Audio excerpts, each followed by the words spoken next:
I need to clear something up. It constantly plays my mind. Mom asks me it. My neighbors ask me it. I ask me it. Pro wrestling is not gay. A gay man be wearing wrestling briefs? Hell no! Listen to the way I talk. It's loud and aggressive yet strangely quiet. Would a gay man ever be this husky yet masculine? Don't think so. A gay man when angry would greet his enemy like this. Honey. Since I'm a pro wrestler, I greet my enemies like this. This is not gay. Let me ask you this. There's bananas on my wrestling briefs. I bet you think the bananas stand for penis. Penis is wrong. Clean out your mind. Bananas are for protein cause I'm total hetero. I had a friend who used to be gay, so... No. We are not against it. It's just that most of us aren't in the double dude love. Look at all the attention I'm drawing to my crotch. A gay man would never do that. Look at this oversized belt buckle. It's so close to my penis. I'm wearing a singlet. Ugh, I'm so straight, I'm wearing a mask over my face. Look at my tongue. I'm wearing a lot of makeup. I'm in constant skin-to-skin contact with men every day, and I'm only slightly aroused. I am touching his butt. Okay, that's a little gay, but pro wrestling is not.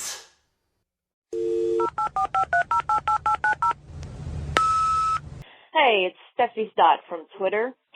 I just got done watching Raw, and I wanted to say something about particularly the Daniel Bryan segment. I thought it was really interesting, you know, the whole yes movement thing, and I'm blanking for some reason. I forgot all the shit that I was going to say. But basically, I was going to say, I mean, everybody's going to compare anything to anything Austin did, but I kind of got a Steve Austin vibe from it. You know, just, you know, the energy, the, you know, defying authority trope. You know, it was really great. It was a really great moment. I loved it. I enjoyed it. It kind of reminded me of the VMA performance of Red Hot Chili Peppers when they did Give It Away in the 90s, and they had everybody on stage dancing with them. Except nobody was dancing. Everybody was doing the arm gesture. Okay, thanks. Bye. I think this is fake. You can't say that. I can say that. Wrestling's not fake! It's still real to me, damn it. The unscripted, uncensored, loose cannon of commentary. This ain't WCW. This ain't Monday Night Raw. This ain't SmackDown. This ain't even WWE. Do I have everybody's attention now? The recognized symbol of excellence in sports entertainment. You're listening to Marks on Commentary. You're listening to Marks on Commentary. I'm Eddie Brophy. I'm Jason Smith. Now, in regard to the call we played on the head of the show, did you think that there was any that it was kind of I don't know, like a throwback to the Austin years in terms of the Yes Movement storming the ring? I would say, if anything, it was less reminiscent of the Austin years as it was when DX would do something like that. Oh, that's a tough one. It's different. Anything that breaks from the norm, that gets your attention, I'm all for. And that's something, obviously, I can't recall ever remember seeing anything like that. So, but I don't think it's like the Austin era stuff. It's different. It's a different feel. It's more ECW, actually. You know, because I was going to say the one thing that when she brought that up was, it didn't strike me as very, you know, Austin-ish in the sense that Austin was very much, his slogan was DTA, don't trust anyone. That Austin, even though Austin was hot with the crowd and he was over with the crowd, he still had to play up the fact that he didn't give a shit about the crowd. Yeah. Because he didn't care about anybody. He was in it for himself. He was Austin 316. You know what I mean? Mm-hmm. I did appreciate the 1992 VMA reference regarding the Chili Peppers and having the melee on stage. And now, obviously, if you listen this week, we already produced a show. We did an interview, of course, with Curtis from Andy's Army and then Bob, which I thought that was despite the fact that I felt that there was a very there was a sort of Andy Kaufman-like aura around the show, considering that Murphy's Law was well in effect. I mean, I thought that was a tremendous. I had so much fun doing that show. I just thought that was fun. I enjoyed it because they were such down-to-earth guys with these amazing stories, and more specifically with Bob, just all those amazing stories. Exactly. I enjoyed it. That was fun. And of course, they have, an equal attention span like we do. As soon as Bob broke out the sound effect machine, I kind of felt like it was over from there. Although I could have done 2 hours with Bob and the sound effect machine. Yeah. No, I enjoyed it. This was, a first for me and you. Huh? It was more of a first for me and you to break out, try, to get somebody else on the show. No, it was fun, and again, they were like the easiest guys in the world to talk to. I'd love to have them on again. So if you haven't checked out that episode, if for nothing else, I thought it was just hysterical. I mean, even if you didn't get your typical Marks on Commentary sort of show with the content, whatever, I just thought it was fun to talk to guys like that. It was fun to talk to other wrestling fans, who we've never met before. Exactly. Besides a couple tweets back and forth, and they're good guys, and appreciate their cause and definitely support it. And of course, I do want to support because it was a what do you say? It's quagmires that we're going through in terms of losing Jason, losing Bob, losing the show. So I believe that was episode 1 of the Andy's Army podcast. So check them out as well. Yep. And I believe that we have links on our Facebook and on our Twitter at MO Commentary. But going forward now, regarding what she said again about the Yes Movement, I was reading earlier that was kind of WWE's giant middle finger pointed in CM Punk's direction. I know we've gotten a tweet, I believe it was Friday or Saturday, from someone who basically told us to get over it. CM Punk's not coming back. And of course, Jason had the brilliant retort of, I know. It's basically like trying to get over an ex-girlfriend. I couldn't have said it better myself, quite frankly. But, I mean, where do you stand with that?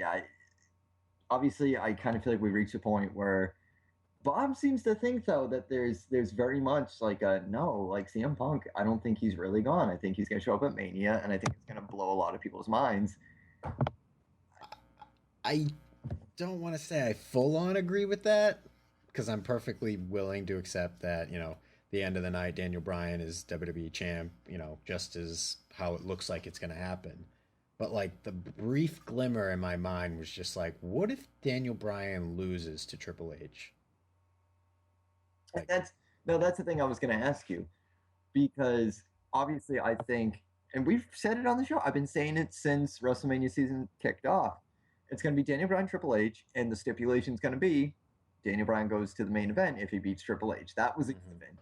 Now, I know I'm not the Nostradamus of WWE. I know that the individual on Reddit who claims to be the Nostradamus of WWE is not. Does it just mean that creative has succumbed to predictability, or where do you stand with that? Because I feel like as soon as that whole segment took place, WrestleMania became one of the most predictable this year's WrestleMania became one of the most predictable ones in history. Yeah, I mean, they've had a track record, especially after last year, where it's very much predictable. But I just kind of wonder in the back of my mind, like, could they do something that would blow everybody's mind where, okay, Daniel Bryan loses to Triple H, and it's the midpoint during the show, and the way you get away with the crowd not booing on you, throw out Undertaker and Brock next, because no one's going to leave for that, okay? And then you have Vince McMahon coming out saying, if this is the WrestleMania main event, this is going to be horrible, this is going to suck, nobody wants to see this. And then, out of nowhere, I'm going to add CM Punk. You know what I mean? No, I agree with you. I do want to make this kind of a segment here, and if you don't mind, one of us will put it on Twitter at MO Commentary or 978-276-9418. How would you book the matches for WrestleMania in a few weeks? Would you do it like Jason wanted? Because I think that's a brilliant move. Have the Triple H Daniel Bryan bout go before Taker and Brock. So in the event that if Triple H goes over Bryan, you're going to get the overwhelming boos. You're going to get people who are pissed off. But if your last 3 matches are Triple H and Daniel Bryan, Taker, Brock in the main event, make sure that Bryan and Triple H goes before Brock and Taker, and then have the main event after Taker Brock. But that's not where I would end it, though, with CM Punk. Okay, you go through the match. You know, somehow in the Triple H Bryan match, you establish that Bryan gets screwed once again, okay? But during the Punk triple threat world title match, Punk wins, and then following that, he gets on the mic and says, and he does exactly what, you know, if you watch that DVD, I'm here for the next generation of guys. I have the responsibility, you know, and if I'm going to claim to be the best in the world, I need to prove that I can beat the best in the world, and I want Daniel Bryan. And if this is Punk's last match, you go through a great match. And I don't expect that either of them couldn't go double in that night and perform on that level, on that stage, to an amazing effect at the end of the show. Bryan beats Punk. Punk hands the belt, shakes the hand, much similar to the end of WrestleMania 20, raises the hand. Punk walks away into the shadows. Bryan raises hands. He's got the belts. Perfect story. You know what I mean? That's just how I see it, and a bit of me is hoping that happens, but obviously I can accept if Bryan beats Triple H and, you know, foregoes and beats the Randy Orton and Batista for the title. I'm fine with that, but just that little extra would be phenomenal, and no one would see it coming. Well, I'm definitely, I don't necessarily see it going that way. I think as a whole fan, that would be a really awesome, but that would be as awesome as when I had read, before I ordered WrestleMania 20 at Madison Square Garden, that Guns N' Roses were going to come out and perform that night. I was guaranteed one return, and that was not Axl Rose. It still would have been cool if it happened, you know? And that was one of those random rumors that I'm like, well, it's got to be happening. That's too random to be even put on WrestleZone.com. Why would you mention this? But again, 978-276-9418 at MO Commentary. Do you agree with Jason? Do you think Jason's suffering from delusions here? Now, you did say that we do have some tweets this week, but before we get to those, again, WrestlingTees.com/Marks on Commentary, 1990. Is it 1999? Yep, 1999. 1999. I didn't want to confuse 1999 or 1995. For 3 simple payments of 1995. No, for 1 simple payment of 1999, you can own a Marks on Commentary shirt. But I would like to get more interaction with our tweeters this week, because I know a lot of them were in rare form. So. All right. Yeah, I'll jump in. Actually, 2 of them have a very similar question, but Randy Savage, 99, 88, and X Mertani both want to know, do you keep the Shield together? When do you break them up? And basically, what match do you see for them at WrestleMania? Where I think right now the idea was they wanted to have all 3 of them against each other in a triple threat, and now because there's already a triple threat main eventing, I don't see it being at Mania. The new idea I'm hearing is that it could potentially be Kane backing a 3-team from NXT against the Shield. I don't think that's a terrible idea. I've been very frank about the fact that I don't pay much attention to NXT. But obviously they're trying to build something with the Shield against Kane. I say roll with that into Mania, and then either have something happen at Mania or at the Raw following Mania, and break them up. Yeah, I agree very much with that. I wish there was a bigger opponent for them, you know what I mean, on the Wyatt level.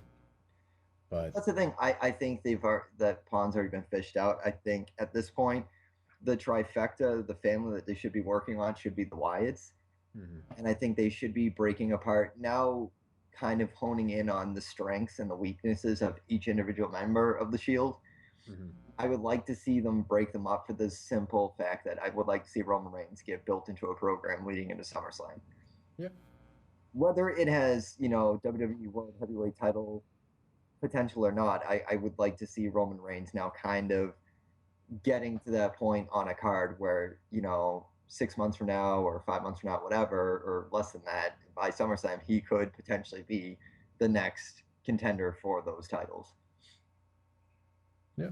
In terms of Dean Ambrose, unify the U.S. and Intercontinental titles already. You think? I don't think there's a need for them. I don't. I think that the company should focus primarily on a tag team division, a Intercontinental Heavyweight Champion, a WWE World Heavyweight Champion, and, pains me to say this, but a Divas Champion. Women's, ladies, whatever you want to. I don't think there's a need anymore for a U.S. title or an Intercontinental title. I think WWE's a monopoly. Let's get far away from the WCW influence in terms of the belts. I mean, I'm even hoping that at the end of Mania that they'll drop having the 2 title belts and it'll just go down to just the 1 WWE Championship belt. Yeah, I see that happening. I don't see that being split apart anytime soon, if ever. I mean, that's the thing is I hope, I don't think it will, but I hope that if nothing else, kind of like what Vince did when Austin won the WWF title in 98, Vince or Triple H can present a new belt and it'll just simply be the same belt, but with what I'm presuming to be the new logo, which is the network logo. Uh-huh. I mean, I did joke to someone on Twitter because, we're talking about how Main Event is now on the WWE network, and I kind of joked about the idea of having a WWE Network Championship belt. But one thing I did want to bring up before I totally lose it, and which I think I just already did, which was, Zack Ryder, where he came up with a new video that we didn't get to talk about. Oh, yeah.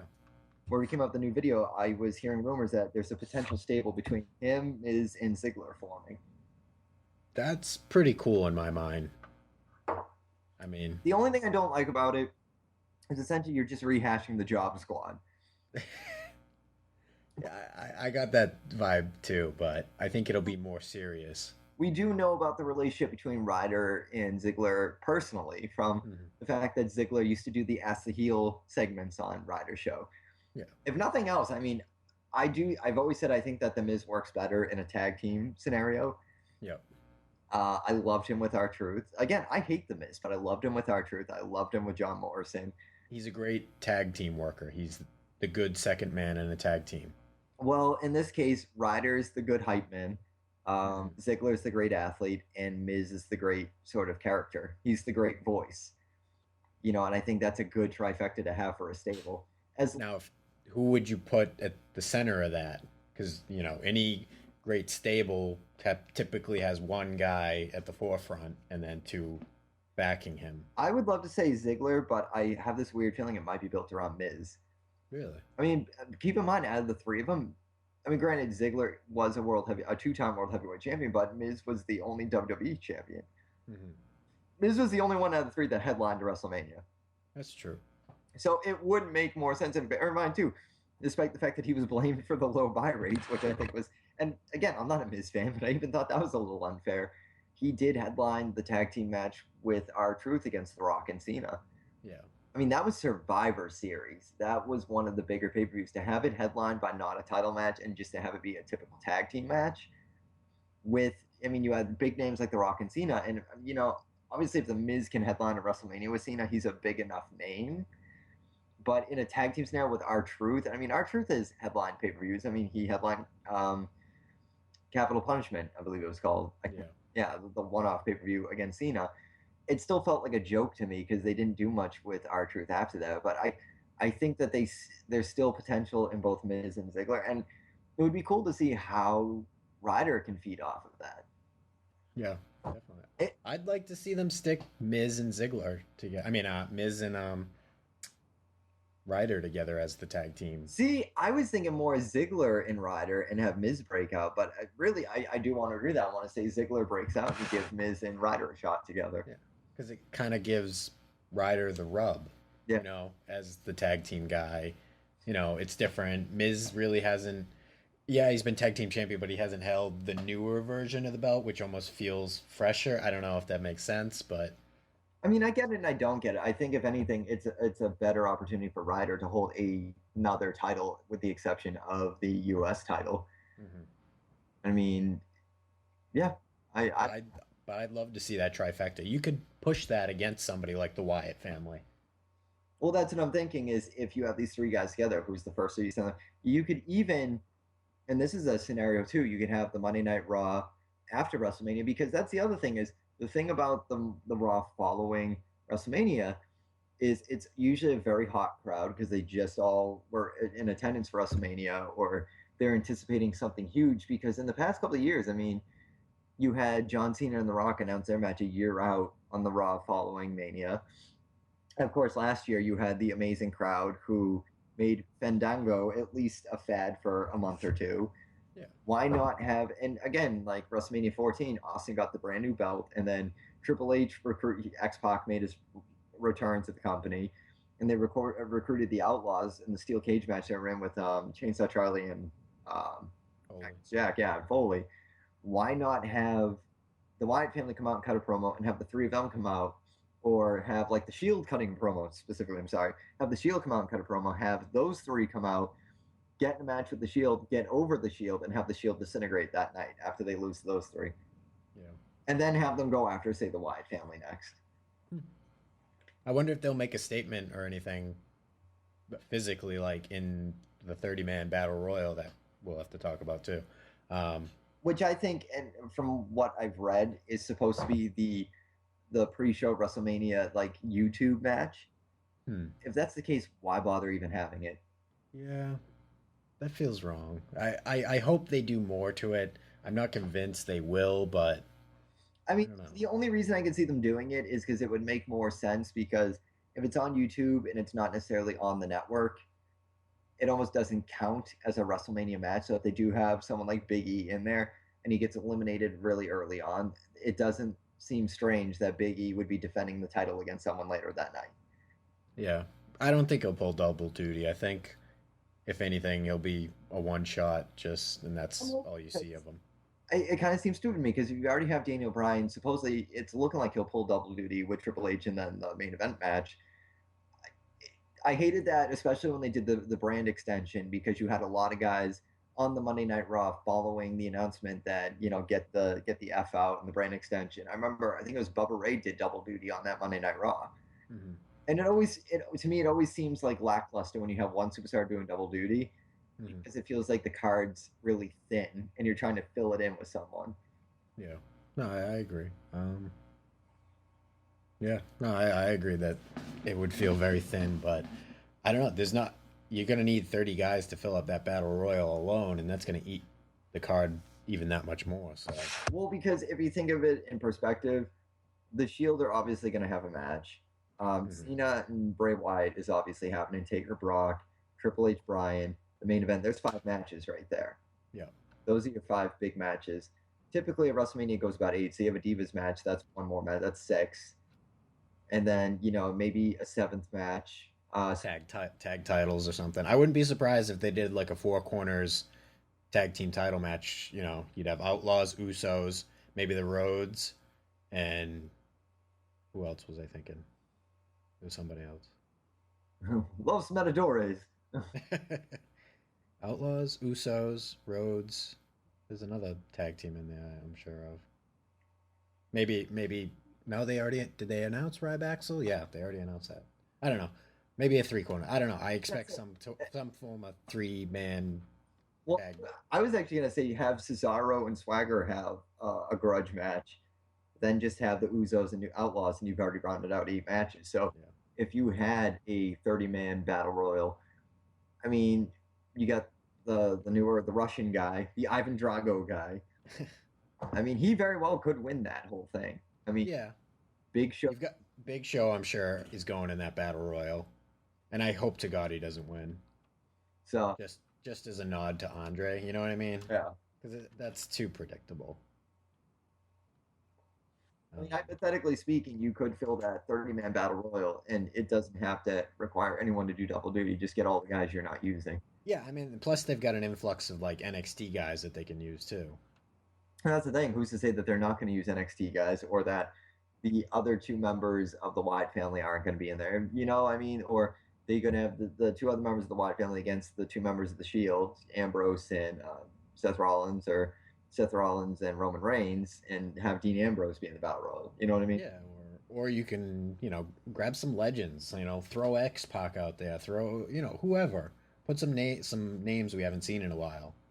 I mean, X-Pac is doing a blog for WWE.com, so I mean, Nash was at the Rumble, so, I mean, I definitely wouldn't write that off. I mean, you have a lot of guys, big-name guys going into the Hall of Fame this year, provided I know Jake the Snake, he's battling cancer, and then you have Warrior, but I wouldn't say it's highly unlikely to see one of those guys run in there. We'll see. I don't know, but I'd like to see more than just the jobber guys. Yeah. Yeah, give me and make it entertaining, because that's the thing. Like, make it feel huge and big. And I don't know. I'm just expecting them to do some kind of WrestleMania. Kofi doesn't get eliminated because he's grabbing onto, I don't know, a light cable that fell from the ceiling or something. You know what I mean? Some stupid. Or Kofi climbs a palm tree or something. Exactly. Or however they're going to set up the stage this year that's going to obstruct everybody's view in the stadium. Yeah, I want a refund. What other questions do we have, sir? Let me see. Let me go through. Rusty here again. Any word if the powers that be are happy with the reaction of the unified belts? I mean, I don't work for Titan Towers. I can't necessarily. I think for a lot of people backstage, it was a long time coming. Mm-hmm. It's the brand extension, frankly. Yeah, it's been needed for a long time. You know, I don't necessarily think that it was like a monumental thing as much as it was it was one big collective sigh, like, oh, thank God, like, why are we still doing this brand extension thing? Yeah, I'm with you. Like, when you have, a guy like Swagger who wasn't developed, where it's like you're trying to hotshot him into a position he's not ready for, it almost demeans the belt. Well, I mean, they can be as mad as they want about CM Punk like the rest of us, but CM Punk brought up a lot of good points, whether they were scripted or otherwise. Why are we playing hot potato with the title belts if, for example, like Daniel Bryan, if he wins the WWE World Heavyweight Championship at Mania this year, I think that almost vindicates him for the year where he got beaten like 7 seconds by Sheamus. Mm-hmm. I mean, that kind of desecrated the belts, if you ask me. Because you had the World Heavyweight title for so long opening a WrestleMania. You had the World Heavyweight Championship open a WrestleMania. Twice in a row. And you had WWE.com at one point even made a joke about the curse of the World Heavyweight title, where you'd have someone win the belt and then suffer like a career-threatening or career-ending injury and have to drop the belt. So why not just have the one belt and have guys, like they always have, work toward being the undisputed champion? Mm-hmm. And again, I loved seeing Ziggler last year win the World Heavyweight title after he cashed in, but it hurt that much more when he sustained that concussion and then he dropped it, and then obviously he hasn't been in the same place on the card since. No. Whether it's something he said but it seemed like before that it was decided. Right. But yeah. Let's see. Michael Sears wants to know, fuck, marry, kill. Okay, you know the rules of this game, Eddie? I did a podcast with this game prior to Market Commentary, so we were specializing in this game. Okay. You have the Bella Twins and AJ Lee. Oh man. And it's funny because I almost kind of played this game with my fiance when we were watching Raw, because she does not like AJ at all. Really? Doesn't like her. And the thing about my fiance that I think is amazing is she's very blunt. So we'll be sitting and watching, like, she's big on watching the Food Network, and we'll just be sitting there and she's like, I think she's ugly. Like, just very matter-of-factly. We'll tell you who she thinks is hot and who she thinks is kind of repugnant. In that case, I mean, I think, I don't know, if I can interject, I think the kill has to go to one of the Bellas, like, off the bat, right? Well, I'd almost feel like you could kill AJ and then you could, fucking marry one of the Bellas. I don't know. I think AJ would be the most tolerable to marry. She seems like the most down-to-earth one of them all. Well, are we going, and Michael Sears should specify, are we going with their on-camera personalities or their off-camera ones? Because if we're going off-camera, I'd probably say marry AJ, and then obviously fuck one of the Bellas and kill one of the Bellas. Does it matter? They're interchangeable? Well, that's why I would almost, fucking marry one, because they are almost interchangeable there. I mean, one has boobs and the other really doesn't. You can have sex with the one that has zero personality, and then you can marry the one that has the best personality. Nice. If you want to continue the fuck, marry, kill, he's also got another one. Okay, you got Hulk Hogan, John Cena, and Andre the Giant. Andre the Giant just seems very sweet. I think I'd marry him. Okay. I feel like I don't know if I'd want to fuck Hulk Hogan or John Cena. They're both bigger guys. And it's really sad that I'm putting more thought into this than the female portion. I'd probably kill Hulk and I'd probably fuck John Cena. I almost agree with you. I definitely kill Hulk because he seems like the asshole. I think I fuck because I'm not getting fucked by Andre. I'm fucking Andre, and that would be a story you could tell at a bar forever. Like, somebody, hey, want to buy me a beer? I'll tell you this time I fucked Andre the Giant. Now you have to be very specific geographically where you're telling this story. Because I feel like if you were doing this in a bar in Texas, my friend, they would lynch you. Okay. What, in Boston? You'll probably get the gay slurs, and you'll probably get the not the inability to pronounce the letter R. Mm-hmm. But I guarantee you'll find one drunk dude in the bar that thinks that's amazing and will want to talk for at least 3 hours about the Princess Bride. All right. Since we've mentioned both the Bella Twins and John Cena, let's see. Lucas tends to think that the Cena and Nikki Total Diva couple is contrived solely for the TV show. What do you think? I say yes and no on that one because I really do believe that John Cena is probably super anal and like just zero personality outside of the company because he doesn't have much personality in terms of his character. Mm-hmm. So it leads me to believe that there's not much going there in terms of a human being outside, other than the fact that he lives in a mansion and he has millions of dollars.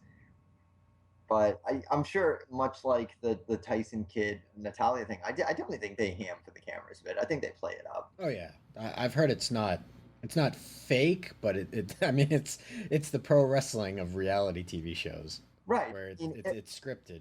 If there to some extent, if there are like domestic, issues between couples that in and out of the ring, I think that they definitely exist.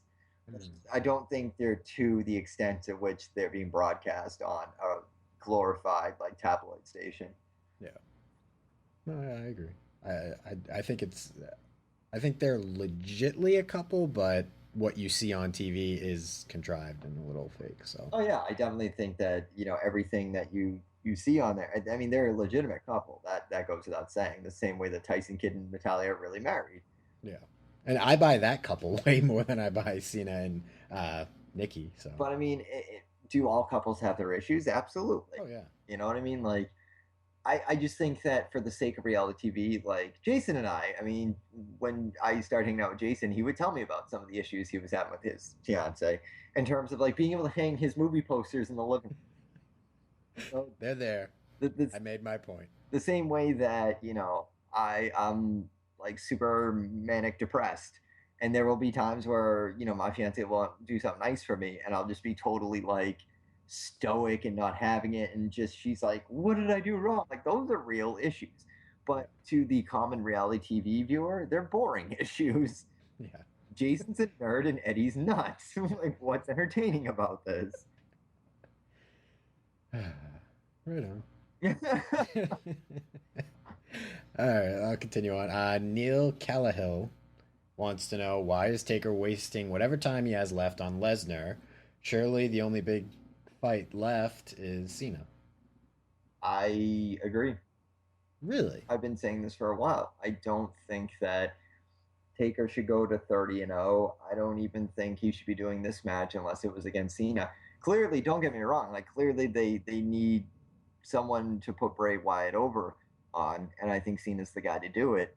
Mm-hmm. But I just kind of think that Cena's winding down. I mean, you can kind of tell. I mean, Cena is Hogan. That's why the promo on Monday Night Raw is so perfect for the two of them, because it was past and present.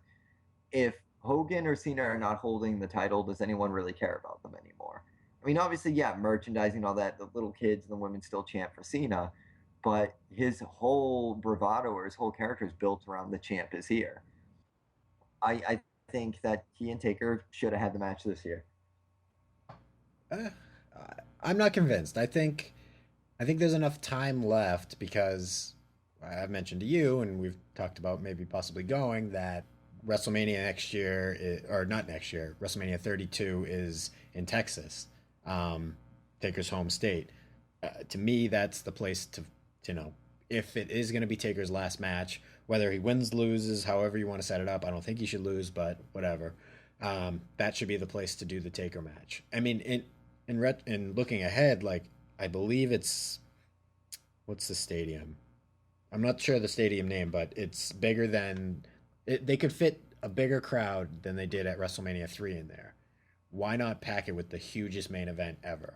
Well, here's my next question then. If it is in Texas, and we have talked about this, I mean, you theoretically now you have 2 WrestleManias left. Do you do Cena as the last one, or do you? I mean, the Brock Lesnar Taker match has been speculated for a while, and it finally came to fruition. Who's to say that the following year, when we were supposed to get Taker and Brock, the following year they kind of teased at Sting. Sting's a Texan. Why not have Sting and Taker? Because Sting is still saying before he retires he wants Taker. That's his retirement match. Do you do like a dual retirement match between those two? Like this is it? Maybe, but I think next year is the last time you can do the Sting and Taker match because something else can put all the asses in the seats. I don't think that's enough to sell you on WrestleMania. Just like Andre and Hulk Hogan filled, what was it, the Pontiac Silverdome. Right. Cena and Undertaker can fill the fucking whatever arena they're gonna have 32 in. I can kind of see that your way. Again, 978-276-9418 at MO Commentary. Thoughts on Taker Cena? Because it would be crazy. Like, you know, I'm not a Cena guy, but I would expect him to deliver on that show. I think Cena putting Bryan over at SummerSlam was a huge gesture of that. I mean, I think a lot of the dirt sheets are making out to see that, like, Bryan is kind of should be a humble recipient of the backlash against Punk, but I think that Bryan's been building his way and cultivating his way to the top for a while now. And I think that, I mean, Punk had nothing to do with that at SummerSlam. So, I mean, I definitely don't buy into the fact that they're building Bryan around Punk's heat or the backstage politicking of what are we going to do to kind of show Punk we don't need him anymore. So, I mean, I don't know. I think Cena 3 to 5 years at best. He says he's a lifer. Like, I wouldn't be surprised if it's, you know, I don't know if he'd be that kind of guy to go away and come back and go away, but if Cena does anything, if he doesn't go away permanently, if anything, he'll fill a role backstage in the company, almost like Sergeant Slaughter did. Or he'll do something like Hogan does, where if he does go away, he'll come back, you know, every 10 years or so and kind of fill in the gaps. Because regardless of how Hogan's stock went down being in TNA, it still does him a lot of justice to be back in WWE again. Between all the talk shows he's been on, the promotional stuff, the advertisements, Hulk Hogan is a WWE performer. No matter what he's done or no matter where he's gone outside of WWE, he will always be WWE's product. No, I back you 100%. It's like they're always cashing in on the fact that of what he's done as opposed to what he can do. Well, because what are you supposed to do? I mean, regardless of Hogan's reputation, both in and out of the ring, can you go back and erase, you know, a decade's worth of his influence and his, you know, diligent work with the company? No. You can't. You can't erase Hogan from the fabric of, you know, or the annals of WWE history. You can't. The same way you won't be able to do it with Cena, whether you love or hate him. So where do we stand now with Twitter questions, sir? We're having a development on Twitter because we're 4 away from breaking 10K, 10,000 Twitter followers. So I'm a little distracted, but let me keep going through this. Let's see. Austin Stone wants to know, who do you think will rise to superstardom faster in WWE? Ambrose, Rollins, or Reigns?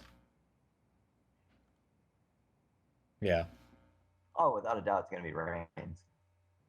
Reigns is already positioned to be the next world heavyweight title holder, in my opinion. I don't see them messing around with him and like giving him a U.S. title or giving him an Intercontinental title. I think if he holds a belt anytime within the next 5 to 6 months, it's going to be the world heavyweight title belt. There's something exceptional about him, man. I don't know what it is, just with his presence, with the way the crowd has really gotten behind him, and just his athleticism. He's pulled off stuff in the ring that I'm even just kind of stepping back and being like, holy crap. Like, there's just something about him that, he's got that X factor. He's just got that 1 in a million. When you see it, you just kind of, and again, when the Shield came in, I was high on Dean Ambrose. Like, I still think he could be an amazing heel. If nothing else, he could be a good, how do I say, he'd always be like a good Piper. Like, he'd be a great, I don't know if he'll make a great world heavyweight champion, but he'll definitely be a great contender for that belt as a heel, if they keep him a heel. I can't see Ambrose ever being a face, whereas, Roman Reigns, I can see being both a face and a heavyweight title holder. Right away, yeah, because he's got that, charming rock, I don't know, essence to him. He's got the look, he's got the physique, he's got the athleticism, and he's got the crowd. What more do you need? I mean, there's a lot of guys that have held that belt and haven't held it for long because they didn't have all of those X factors. I mean, Punk, Hogan, Bret Hart, Shawn Michaels, Triple H, Austin, Rock. I mean, for example, and I love Undertaker, but there's a reason why Taker hasn't held that belt for as many times as those other guys have. Taker's got a lot of those X Factor qualities, but Taker has and will always be a character. You don't make sort of a franchise. Well, you do. You can make a franchise. You either make a franchise out of a character, or you make a franchise out of someone who can represent the company as their champion. I mean, Mick Foley held the belt, but he was a franchise as a character. He was never the franchise as the face of the company. He was always the underdog of the company. I mean, there's a reason why you see The Rock and Austin and Triple H on more programs than you saw Foley or Taker. I mean, in later years, yeah, you saw Taker on a lot of those programs, but with a character that, I think a better question is, could Bray Wyatt be a caliber of character like Taker was? Because, I mean, for what Undertaker's character shouldn't have made it out of the 90s. It could be perceived as cartoonish. It very well could be. And like I said, one of the great things about Taker was he was able to kind of evolve. And I think in the mid part of the 90s, maybe like 95 to 97, you could have easily said that character was winding down. And it could have been phased out. But 98 and 99, I think, were the high points of that character for whatever was going on in popular culture and, the zeitgeist, the cultural atmosphere at the time. Undertaker. And I think as much as I didn't care for the character of, the American Badass or Big Evil or whatever, it made sense to keep the dead man out of the picture for the better part of the 2000s. It really did. I mean, if you look at it in retrospect now, it did make a lot of sense that they didn't have a dead man in that company until they brought it back in 2004. Because I don't think that character could really survive in the 2000s. It can barely survive now. I mean, I think that's why they should really be working on let's wrap it up with Taker now, because this character, it's a timeless character, but it's a cartoon character. I mean, you can utilize Undertaker the same way they're still trying to utilize the Muppets and Looney Tunes, but at the end of the day, it's always going to be the parent looking at the kid and being like, oh, this is such an amazing character. But at the end of the day, for the character to survive another 10 years, that's up to the kid. Yeah. Let me see. Now, do we have one more Twitter question, or where do we stand? Where was it? Big Jam wants to know. Because we are contending with a very fickle Skype. What do you think of the possibility of 10 to 11 matches at WrestleMania? No? Yeah. Not happening. Not happening. I don't think this is not WrestleMania 16. No, WrestleMania 16 had about 8 matches. WrestleMania 17, I think, was WrestleMania the one 20 where felt like it had they a had a ton. few more matches. I believe WrestleMania 20 did have a few more than usual. I think this is an eight. This is an 8-match card. If that, I think at the very best you're pushing 6, and I think you get a short Divas, and then you get the YouTube Battle Royal. I don't see it exceeding any more than 8 if it even reaches that. Yeah, I don't. I mean, what are This your is just thoughts not a on big that? enough roster in my mind to pull off like a big. It's not, WrestleMania 3 where it's just you had just an influx of guys, and plus you didn't have the top headlining guys. You had Hogan and Andre, but now essentially you have 6 or 7 guys that are of that caliber, and you need to give them the time that they need to pull off the matches that they need to pull off. Well, I mean, I think that's the difference in this decade versus earlier decades. Is I think now it's the battle of the headliners versus the lower card guys. I think in the later part of the 80s, the lower card essentially made up the card because you did have Hogan and Andre, or Hogan and Warrior eventually, or Warrior and Macho Man, or Flair and Hogan, whatever. I think really though it's a card made up of already established headliners, main eventers. I think that's the hard thing. The product now is I think you got a lot of talent in the low to mid card, but the emphasis is more specifically on the main event. Mm-hmm. And I feel like again in the 80s it was all about characters. In the 90s it was more about the risk takers, and now it's just about those X factors, those variables I talked about. So I don't know, but I do think it's going to be 8, if not slimmer than 8. Yeah, I think it'll be a very tight show. I don't think there's a lot of room, and there's not a lot of guys, especially when you have that 30-man battle royal. That's going to eat up a lot of the roster. Exactly, that's going to eat up a lot of the talent, and that's going to eat up a lot of talent where you're saying that maybe they should be higher up on the card, but we really need them in this battle royal that we shouldn't even be having. I don't know if you shouldn't be having, because it gives guys who can't get on the show a chance to get on, but I don't know. When you have guys like Ziggler in there, it's like you can be doing so much more with them. Yeah. You go. So, well, that's where I stand on that. 978-276-9418. That is our voicemail. At MO Commentary on Twitter. Like us on Facebook. Marks on Commentary. marksOnCommentary.com. We have links to our t-shirts, which you can find on, and I'm totally spacing now, and I said it earlier. ProWrestlingTees.com/MarksOnCommentary. Thank you, sir. Yeah. We're still doing Marks on Mania, leading to the 30 days up to WrestleMania 30. Marks Commentary on YouTube. Am I not filling anyone else in on any other details about this show? You're following us on Twitter. I think that covers most everything we're doing right now. We'll probably have some WrestleMania announcements coming soon of what we're going to be doing. Well, Jason still has his giveaway he wants to do. We still got some videos forthcoming, some fun ones, some informative ones, and of course, again, check out our show with both Bob and Curtis, leaders of Andy's Army. We'll see. I mean, we got a few weeks now to find out if Kaufman's going in or not. Mm-hmm. We have exactly 3 weeks to find out. So, and of course, Jason and I will be having a WrestleMania party, which I believe we're aiming to either be the first live show or a live show before that. I think we're still working on the details, but we will be there. We'll be watching WrestleMania. We will be live on Twitter. I'm sure we'll be making videos and filling up the Twitter feed and what have you. So I'll set aside. I'll make a special area. We'll have our own social media lounge.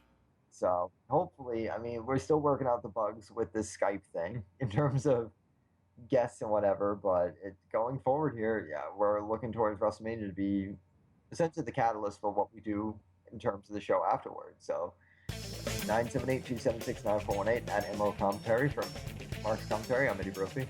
I'm Jason Smith. We'll look forward to seeing Raw tomorrow night.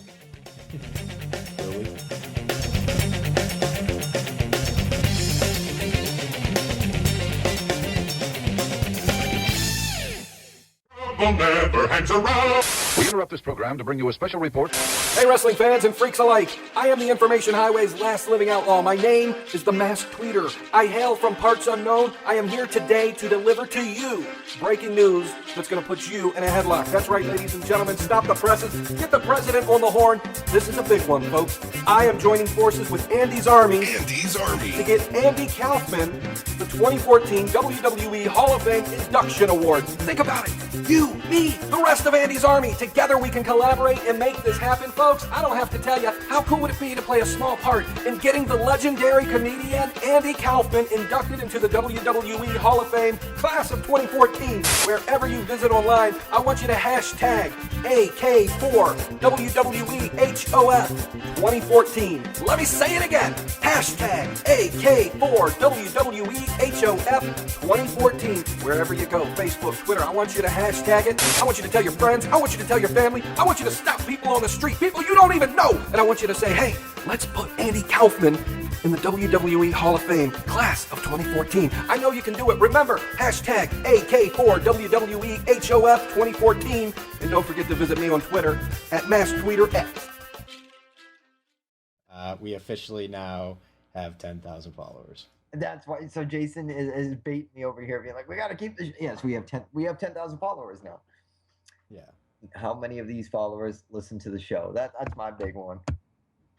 Enough, because it's been awesome the last year. If we can get a little sentimental for a moment, but I think that's a huge, a neat milestone for us to pass. You know, it makes me feel a little bit more legitimate of what we're doing. Yeah. You know, and I don't know, if 5% listen, that's awesome, but a lot of them interact with us, so that's it puts really a lot of pressure on me.